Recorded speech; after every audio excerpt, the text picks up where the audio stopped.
साथियों, हिंदी कहानी मनसुख राजा के अनसुने किस्से में आप सभी का बहुत बहुत स्वागत है। और आज हम आप सभी को सुनाने वाले हैं आखिर कैसे हुआ मनसुख राजा का विवाह मनसा रानी के साथ में।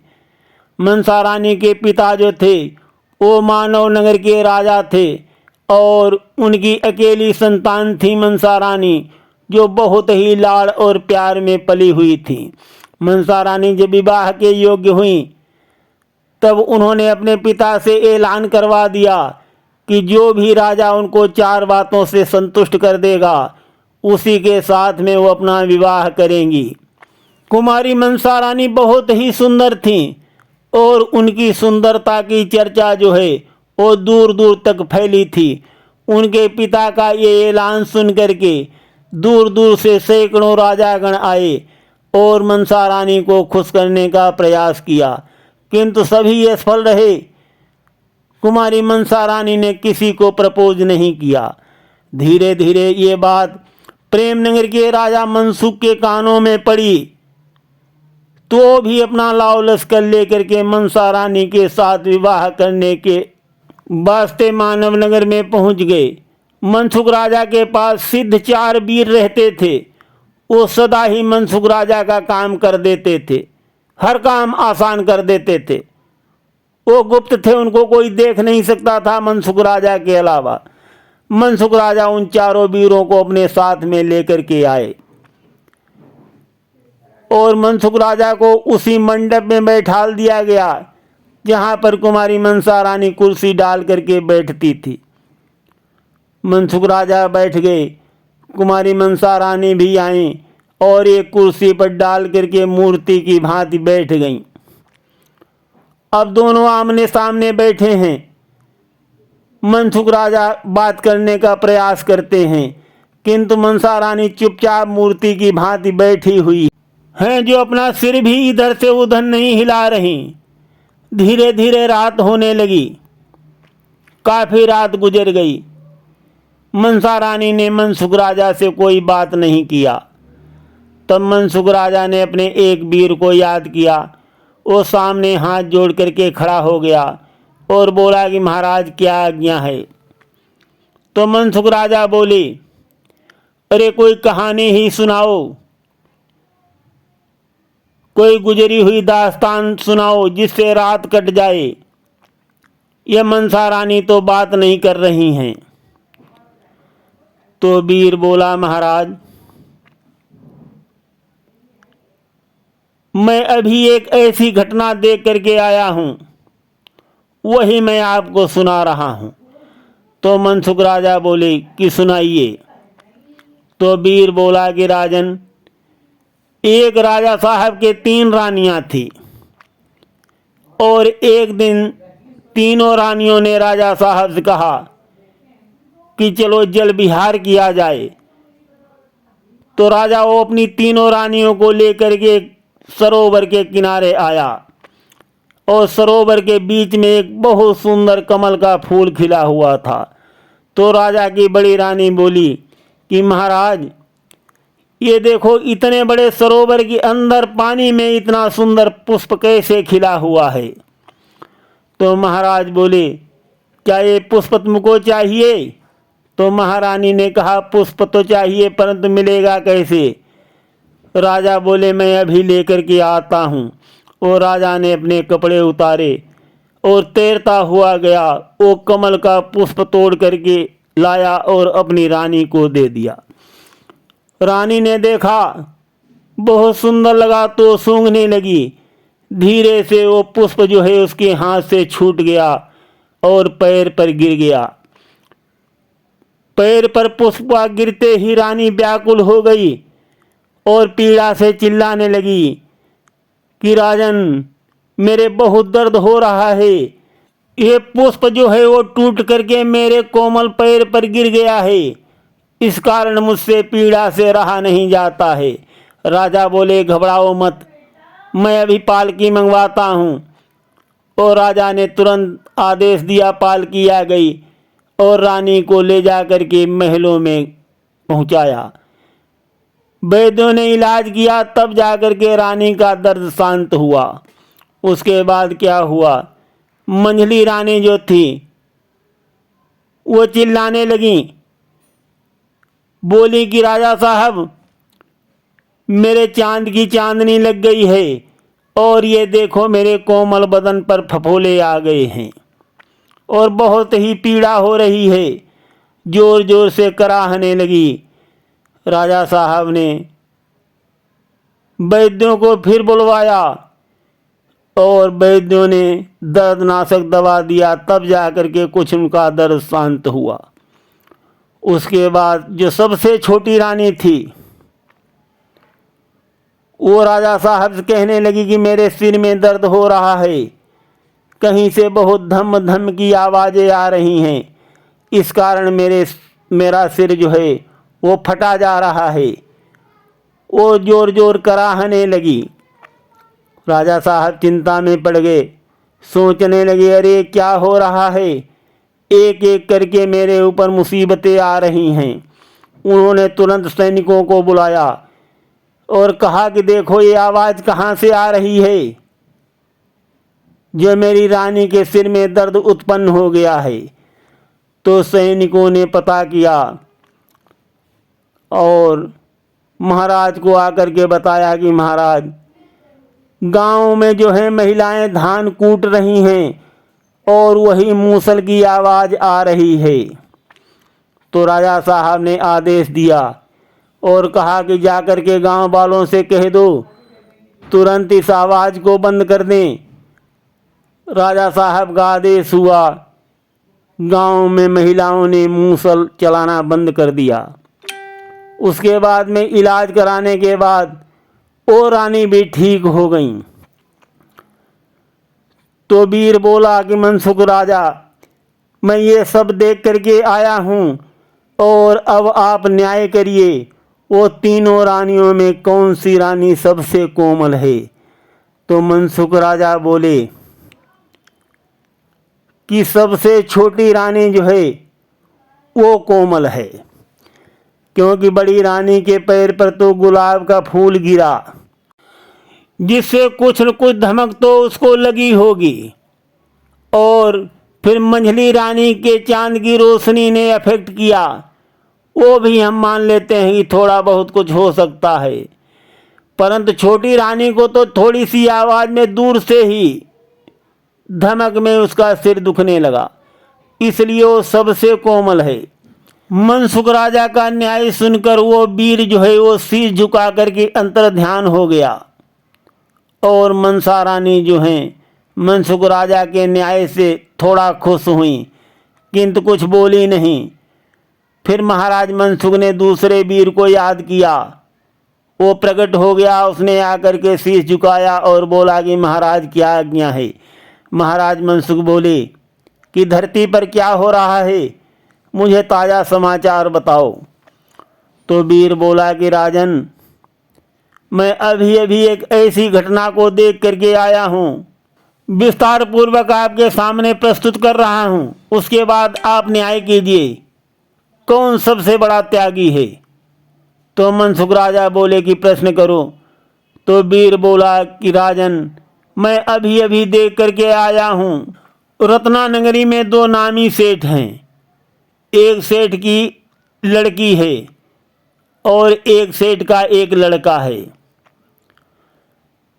तो जो सेठ की लड़की है वो सरोवर में स्नान करने के लिए आती है, अपने घर से सरोवर में स्नान करती है और स्नान करके बाहर खड़ी होती है। उसी समय दूसरे सेठ का लड़का वहाँ पहुँच जाता है, वो देखता है तो मोहित हो जाता है।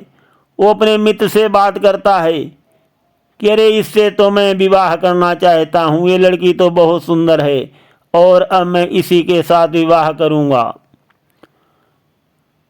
तो अपने मित्र से बात करने के बाद वो सेठ का लड़का है उस लड़की के पास पहुँच जाता है और अपने प्यार का इजहार लड़की से कर देता है और बोलता है कि तुमसे मैं विवाह करना चाहता हूँ।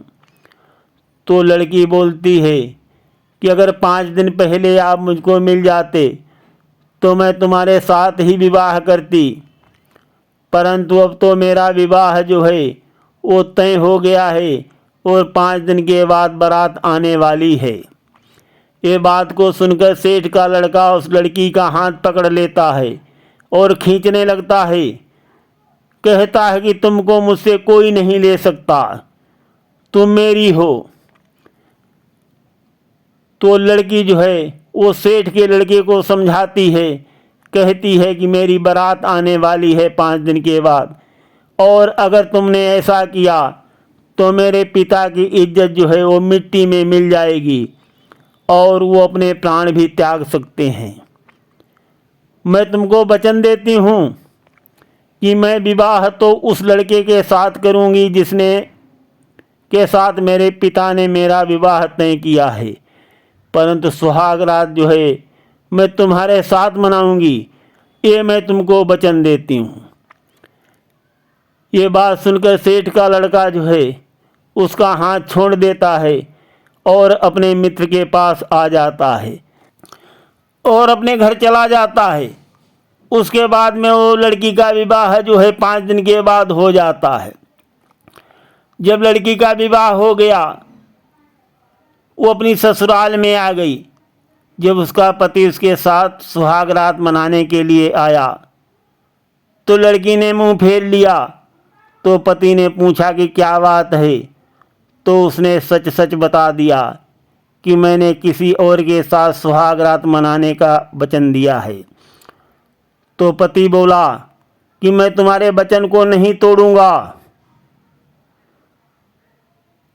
तुम जाओ और उसी के साथ सुहाग रात मना करके जल्दी आ जाना, मैं भी अब तुम्हारे बिना नहीं रह सकता। तो वो सेठ की लड़की जो है सभी आभूषणों को पहने हुए वहाँ से चल देती है अपने दोस्त से मिलने के लिए। रास्ते में एक जंगल पड़ता है, वहाँ एक चोर बैठा हुआ था। उसने देखा, अरे तो कोई स्त्री आ रही है, ये तो गहनों और आभूषणों से लदी हुई है, केवल इसी को लूट लेने से तो मेरा पूरा जीवन निकल जाएगा, पूरे जीवन भर मुझे किसी चीज़ की ज़रूरत नहीं पड़ेगी। तो दौड़ करके सामने आ गया और बोला, खबरदार ठहर जाओ और अपने ये आभूषण जो हैं मुझे उतार करके दे दो। लड़की बोली कि भैया ठीक है, मुझे अभी जाने दो, मैंने किसी को वचन दिया है, मुझे अपना वचन पूरा कर लेने दो और फिर मैं लौट करके वापस तुम्हारे पास आ जाऊंगी और तुम ये मेरे गहने ले लेना। ये बात सुन करके चोर सोचने लगा कि कहीं मैंने छोड़ दिया तो भला ये दोबारा मेरे पास आएगी। तो चोर कहने लगा, नहीं ऐसा नहीं हो सकता। तो लड़की ने पुनः कहा कि मैंने जो वचन दिया है वो मैं अपना वचन पूरा करूंगी और मैं तुम्हारे पास लौट करके अवश्य आऊंगी और ये सारे गहने मैं तुमको दे दूंगी। चोर सोचने लगा, ये लड़की तो बहुत गंभीर वाणी बोल रही है और इसकी बातों में मुझे सच्चाई नज़र आ रही है। तो उसका दिल जो है वो पिघल गया, उसने लड़की को जाने दिया। लड़की उसी सेठ के घर में पहुंच गई और जहां वो सेठ का लड़का सो रहा था उसी जगह पहुंच गई। वो सेठ का लड़का जो है वो बहुत गहरी नींद में सो रहा था। वो लड़की ने वहां पहुंचकर बहुत मुश्किल से उस लड़के को जगाया। जब लड़के ने आंखें खोली तो सामने उसी लड़की को सजे धजे देखा। तो लड़का बोला, क्यों आई हो मेरे पास? तो लड़की कहने लगी कि मेरा विवाह आज हो गया है और मैंने तुमको वचन दिया था कि मैं तुम्हारे साथ सुहाग रात मनाऊंगी, इसीलिए मैं तुम्हारे पास आई हूँ।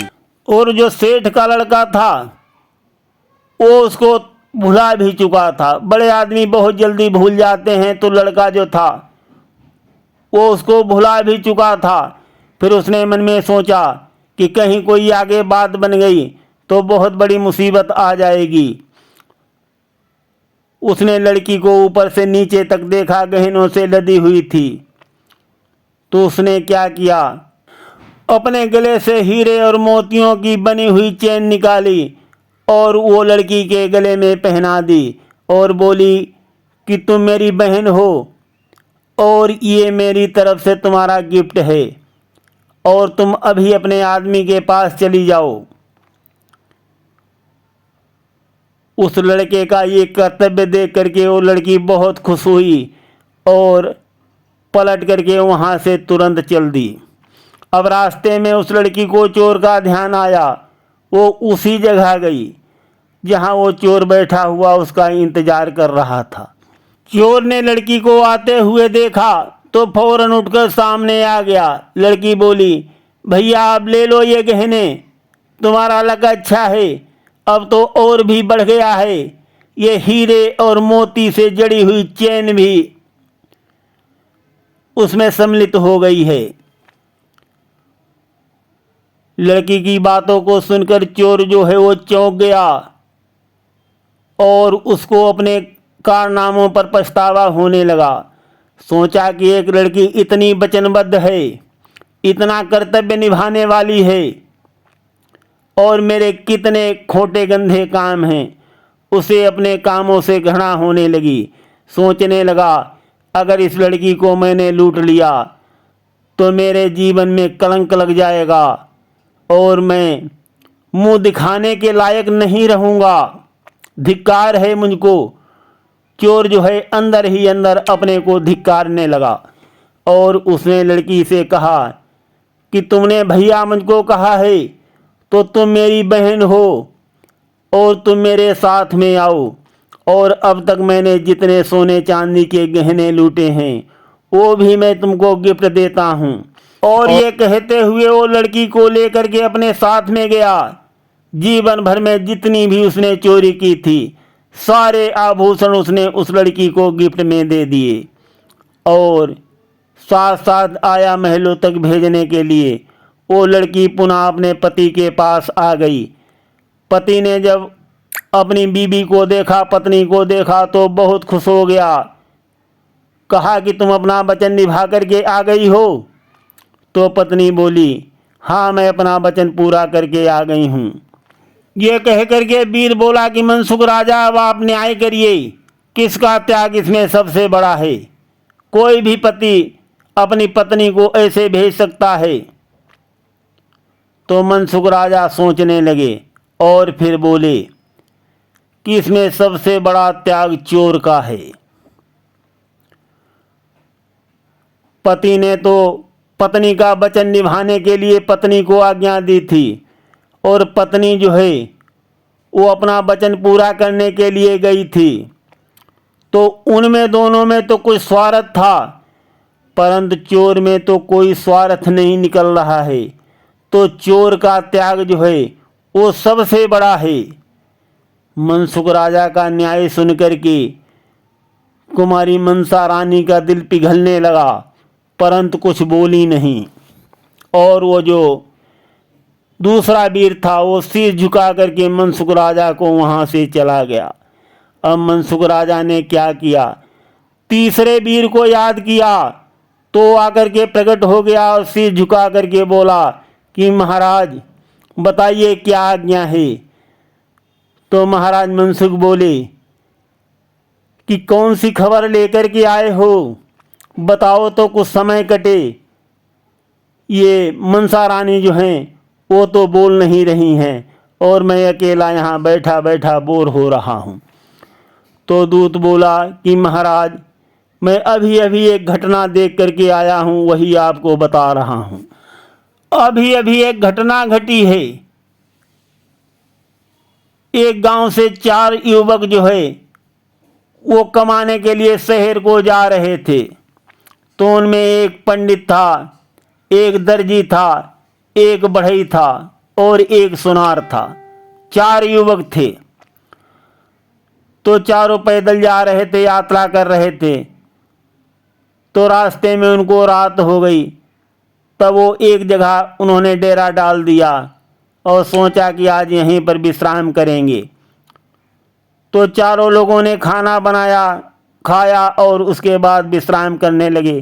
तो सोचा कि हम लोग यहाँ जंगल में हैं, कहीं कोई चोर चोरी कर सामान न ले जाए, तो एक एक को रात भर पहरा देना पड़ेगा। तो सबसे पहले पहरा जो है वो बढ़ई का लगा कि तुम 2 घंटे पहरा दो, उसके बाद दूसरा पहरा देगा, तुम सो लेना। तो बढ़ई जो है वो पहरा देने लगा। उसने सोचा कि दिन भर का थका हुआ हूँ, ऐसे तो जगना मुश्किल है, लाओ कुछ काम करते हैं तो समय कट जाएगा। उसने अपने औजार निकाले और उसने एक औरत का कार्टून लकड़ी से बना दिया। उसके बाद उसके 2 घंटे पूरे हो गए तो दर्जी को उठाया गया कि अब तुम पहरा दो। तो दर्जी पहरा देने लगा तो उसके मन में भी यही आया, अरे 2 घंटे ऐसे तो जगना मुश्किल है, कोई काम करूं तो नींद नहीं आएगी। तो उसने देखा कि हमारे दोस्त ने लकड़ी का कार्टून औरत बनाई है, तो लाओ मैं इसको कपड़े सिल करके पहना दूं। तो उसने क्या किया, औरत को कपड़े सिल करके अच्छे तरीके से पहना दिए, सजा दिया पूरा। और तब तक उसके भी 2 घंटे पूरे हो गए। उसके बाद में सोनार का नंबर आया कि अब तुम 2 घंटे पहरा दो। सोनार पहरा देने लगा तो उसने देखा कि अरे हमारे दोस्तों ने तो ऐसे कारनामे किए हैं, ये तो औरत यहाँ पर कपड़े पहने हुई बैठी है सजी धजी, तो अब लाओ इसको मैं हार पहना दूं। तो सोनार ने भी अपने औजार निकाले और उसने एक सुंदर सा हार बना करके उस कार्टून औरत के गले में पहना दिया। तब तक उसके भी 2 घंटे पूरे हो गए। उसके बाद में पंडित का नंबर आया। पंडित जो है वो जान फूंकना जानता था शरीर में, ये विद्या आती थी, मृत संजीवनी विद्या आती थी। और पंडित की जो है पहरा देने पर ड्यूटी लग गई। वो तीनों सो गए, पंडित पहरा देने लगा। तो सोचा अरे ऐसे तो जगना मुश्किल है, लाओ कुछ काम करें तो समय कट जाएगा। तो उसने देखा कि सामने एक औरत सजी धजी गहने पहने हुई बैठी है। तो उसने क्या किया, उस औरत में जान फूंक दी। अब जो वो औरत है वो जीवित हो गई, जान आ गई उसमें, हंसने बोलने लगी। और तब तक समय जो है वो पूरा हो गया, सवेरा हो गया, चारों जग गए। अब वो चारों उस औरत को देख करके उसको पाने के लिए आपस में झगड़ने लगे, बहस करने लगे। और मनसुख राजा आप न्याय करिए कि वो औरत किसको मिलना चाहिए। तो मनसुख राजा बोले कि जिसने उसके गले में हार पहनाया, मंगलसूत्र पहनाया, वो औरत उसी को मिलना चाहिए। तो वीर बोला महाराज ऐसा क्यों, अरे जान तो पंडित ने फूंकी है तो पंडित को मिलना चाहिए। तो मनसुख राजा ने कहा नहीं, ऐसा नहीं है, जो जान तो बाप फूंकता है, वो तो बाप हो गया जिसने प्राण दिए, वो तो बाप कहलाएगा, उसके साथ कैसे उसका विवाह हो जाएगा। और जिसने उसको और जिसने हड्डी इकट्ठी किया, पुतला बनाया, उसको लड़के का पद मिलना चाहिए। और जिसने सजाया धजाया उसको माँ का पद मिलना चाहिए। तो माँ जो है वो बच्चे को सजाती धजाती है। तो इस प्रकार से असली हकदार वही हुआ जिसने चूड़ी और हार पहनाया, तो सोनार को मिलना चाहिए। मनसुख राजा का न्याय सुनकर के मनसा रानी बहुत प्रसन्न हुई अंदर अंदर, परंतु फिर भी कुछ नहीं बोली, क्योंकि ये तीसरी बार का ही था। उसके बाद जो वो है वीर महाराज मनसुख को शीश झुका करके वहाँ से चला गया। उसके बाद थोड़ी सी रात बची तो मनसुख राजा ने चौथे वीर को याद किया। जैसे ही याद किया, वीर आकर के शीश झुका करके बोला कि महाराज क्या आदेश है। महाराज मनसुख ने पूछा कि क्या समाचार लेकर के आए हो। तो वीर कहने लगा कि राजन, अभी अभी मैं एक ऐसी घटना देख करके आया हूँ और आप न्याय करिए। एक माता पिता और लड़का उदास बैठे हुए थे और माता पार्वती और भोलेनाथ जी चिंता लेने के लिए निकले हुए थे। तो माता पार्वती ने ज़्यादा जिद किया भोलेनाथ जी से, इनका कुछ कल्याण कर दो। तो भोलेनाथ जी ने माता पार्वती जी से कहा कि दुनिया अपने हिसाब से ही जीना चाहती है, परंतु माता पार्वती जी ने जिद किया कि नहीं, इनका कुछ कल्याण कर दो। तब भोलेनाथ और माता पार्वती जी उन व्यक्तियों के पास पहुँचे और बारी बारी से वरदान मांगने के लिए कहा। भोलेनाथ जी बोले कि एक एक वरदान में जो भी चाहो वो मांग लो, धन दौलत माल खजाना जो भी तुमको चाहिए, बारी बारी करके एक एक ही वरदान मिलेगा तीनों को। ये बात सुनकर तीनों बहुत खुश हो गए और सबसे पहले लड़के ने कहा मेरी माँ वरदान मांगेंगी। तो भोलेनाथ जी बोले कि ठीक है, कोई भी मांग लो, बारी बारी से मिलेगा। तो उनकी माँ आई। भोलेनाथ जी बोले क्या चाहिए तुमको? तो बूढ़ा सोचने लगी, मैं जब जवान थी तब सब कुछ काम कर लेती थी और किसी चीज़ की कमी नहीं थी, रुपया पैसा धन दौलत सब कमा लेती थी। अगर मैं जवान हो जाऊं तो फिर से सब कुछ कर लूँगी, मुझे किसी की चीज़ की ज़रूरत नहीं पड़ेगी। तो उन्होंने कहा कि भोलेनाथ जी आप मुझे ये वरदान दे दीजिए, मैं 16 साल की कन्या बन जाऊं। भोलेनाथ जी ने ए मस्त कह दिया और वो बूढ़ा जो है 16 साल की कन्या बन गई। और जैसे ही वो 16 साल की कन्या बन गई, अपने पति बूढ़े पति को चिढ़ाने लगीं, सीटी बजाने लगीं। और ये देख करके उनका पति जो है वो गुस्से से भर गया, सोचने लगा कि रुक जा, मेरी भी बारी आने दे। और उसके बाद जब उनका बूढ़ा पति वरदान मांगने के लिए भोलेनाथ जी के पास आया और कहने लगा कि हे प्रभु, मुझे ये वरदान दे दो, मेरी पत्नी जो है वो बकरी बन जाए। भोलेनाथ जी ने ए मस्त कह दिया और बूढ़ा जो कन्या बनी हुई थी वो बकरी बन करके हाफने लगी सामने। ये हालत जब लड़के ने देखा, सोचने लगा अरे पिताजी ने ये क्या कर दिया, और बहुत दुखी हो गया। जब लड़के का नंबर आया तब उसने कहा कि हे भोलेनाथ जी, मुझे आप यही वरदान दे दो, मेरी माँ जैसी थी वैसी ही हो जाएं। वो बूढ़ी माता फिर उसकी माँ जैसी थी वैसी बन गई। भोलेनाथ जी माता पार्वती जी से कहने लगे, देखा ये दुनिया जो है अपने हिसाब से ही जीना चाहती है, मैंने तुमको ये बात कही थी। ये कहानी सुना करके वीर बोला मनसुख राजा से कि आप न्याय करिए, सबसे अच्छा वरदान किसने मांगा? और लड़के ने धन दौलत क्यों नहीं मांगा, क्यों वो गरीब ही रहा? महाराज मनसुख ने कहा कि बेटे ने बहुत सुंदर वरदान मांगा, अगर वो धन और दौलत मांग लेता तो उसकी माँ बकरी की बकरी बनी ही रह जाती, उसका क्या हाल होता। इसलिए लड़के ने जो है सबसे सुंदर वरदान मांगा।